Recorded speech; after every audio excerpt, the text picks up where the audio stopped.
आप देखे अम्बेडकर निवासी एक खबरें कलाकार जो की आवाज अम्बेडकर परिवार टीवी को लाइक अम्बेडकर परिवार। सभी को जय भीम। सर्वप्रथम मैं अपने महापुरुषों को नमन करते हुए मंच पर आसीन सभी लीडर्स को नमन करती हूँ, धन्यवाद करती हूँ।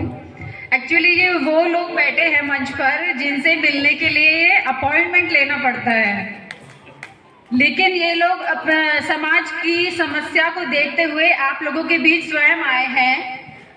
इसलिए आए हैं क्योंकि वो देख रहे हैं समाज में क्या चल रहा है। तो इन लीडर्स के लिए एक बार जोरदार तालियां। और हमारे राष्ट्रीय अध्यक्ष जी जो समाज में अपना पूरा समय दे रहे हैं, उनके लिए भी जोरदार तालियां, जिनकी वजह से हम लोग तैयार हो रहे हैं। तो क्योंकि विषय बहुत गंभीर है, उस पर जाने से पहले मैं एक तस्वीर आपको दिखाना चाहूंगी एक छोटे से गीत के माध्यम से। ये तस्वीर आपको थोड़ा सा फ्लैशबैक में ले जाएगी। तो सिर्फ सोच के देखिए कि अगर बाबा साहब ना होते, अगर उनका लिखा संविधान ही ना होता तो क्या होता।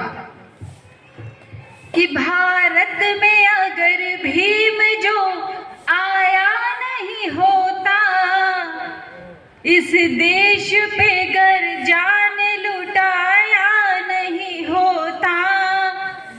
भारत में अगर भीम जो आया नहीं होता, इस देश पे गर जान लुटाया नहीं होता। जो दिख रही है देश की तस्वीर क्या होती, संविधान भीम ने जो बनाया नहीं होता। एक इमेजिन करके देखिए कि झूठन से भूख पेट की तब पड़ते मिटानी, पशुओं के भी तालाब से मिलता नहीं पानी। मकान के स्थान पर तब झोपड़ी होती, और सूट की जगह पे होती धोती पुरानी। सिर्फ इमेजिन ही करते जाइए कि अगर ये बाबा साहब का लिखा संविधान ना होता तो तस्वीर क्या होती। कि रानी के पेट से ही राजा आज भी होता, तब तख्त भी होता, उन्हीं का ताज भी होता। मोहताज बन के जी रहे होते हम आज भी, गर भीम ने उनका किया इलाज ना होता। और किसी ने कहा था, एक तड़ीपाल ने ही कहा था कि अंबेडकर अंबेडकर अंबेडकर एक फैशन बन गया है। तो ये दो लाइनें उसके लिए है कि हम भीम की औलाद हैं, सम्मान के लिए हम जान भी दे जाएंगे संविधान के लिए। ऐसा नहीं हमारी ही बस जान जाएगी, घटना फिर कोरेगांव की दोहराई जाएगी। तो जैसा कि आज का विषय दिया है, संविधान और लोकतंत्र को जानना ही हमारे अधिकारों व अवसरों को जानना है। इस पर एक ही चर्चा रखी गई है, थोड़ा ही समय लूंगी। कि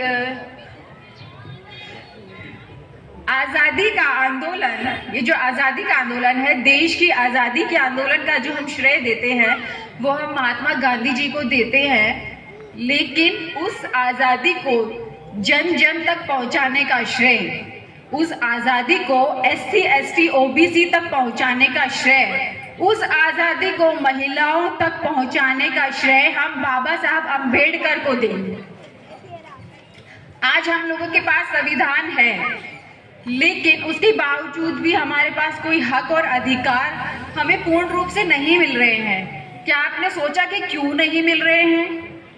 क्योंकि आज ये जो संविधान है, जो बाबा साहब ने इतना प्यारा संविधान लिखा है, ये संविधान जिन हाथों में है वो हाथ सुरक्षित नहीं है।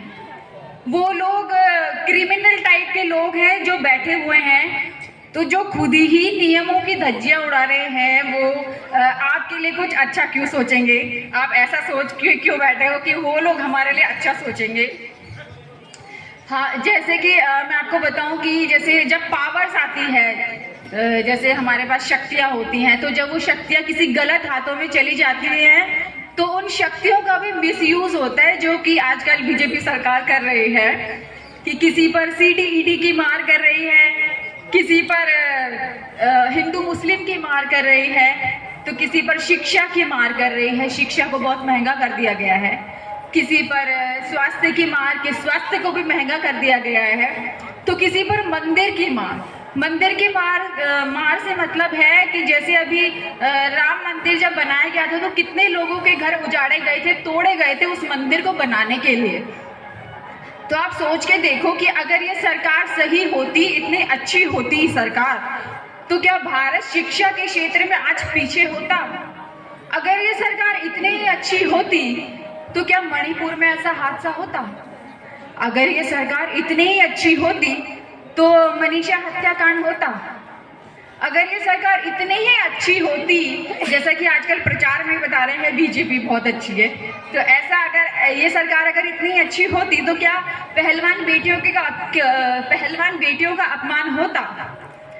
ये सोचिए, आपकी मूंछ रखने पे हत्या हो रही है, मटका छू लेने पे हत्या हो रही है, घोड़ी चढ़ने पे हत्या हो रही है, यहाँ तक कि फिल्में तो टैक्स फ्री कर रहे हैं, लेकिन जो कफन होता है ना उस पर भी जीएसटी लगा रही है। तो क्या ये सरकार अच्छी है? जो छोटे छोटे बच्चियां हैं उनका रेप हो रहा है और जो मुजरिम है वो खुले आम घूम रहे हैं, तो क्या ये सरकार अच्छी है? ऐसी सरकार जो आपका समाज खा रही है, ऐसी सरकार जो आपके देश को खा रही है, ऐसी सरकार जो आपके बच्चों का भविष्य खा रही है, उखाड़ के फेंक दो ना ये सरकार। ये पावर तो आपको दी है, बाबा साहब ने दी है वोट का अधिकार देकर, तो उखाड़ के फेंक दो, दिखा दो अपने वोट की ताकत। ये लोग हमें बता रहे हैं कि आपको जो कुछ भी मिला है, जो भी कुछ आपको मिला है वो आपको पूजा पाठ भक्ति भाव से मिला है, लेकिन आपको तो यही समझाया जा रहा है कि पूजा पाठ कीजिए, अंधभक्ति कीजिए, ये सब कुछ आपको भगवान की कृपा से मिला है, लेकिन ऐसा तो नहीं है। हमें जो कुछ भी मिला है भारतीय संविधान से मिला है, क्योंकि जैसे जैसे हमारे लोग शिक्षित हो रहे हैं, समझ रहे हैं, जान रहे हैं, ऐसे हमारे दिग्गज जो लोग बैठे हैं वो हमें समझा रहे हैं, हमारे लीडर्स, और हम लोग मिलके गली गली मोहल्ले मोहल्ले जाके लोगों को ये बता रहे हैं कि भाई आपको जो भी कुछ मिला है वो भारतीय संविधान से मिला है, और आगे भी आपको जो कुछ मिलेगा वो भारतीय संविधान से ही मिलेगा। तो इसको सुरक्षित रखना आपका और हमारा दायित्व बनता है, क्योंकि इसका लाभ भी हम सभी ने मिलकर लिया है। तो मैं, क्योंकि समय बहुत थोड़ा है, तो अपनी बात यहीं पर समाप्त करती हूँ। जय भीम, जय भारत, जय।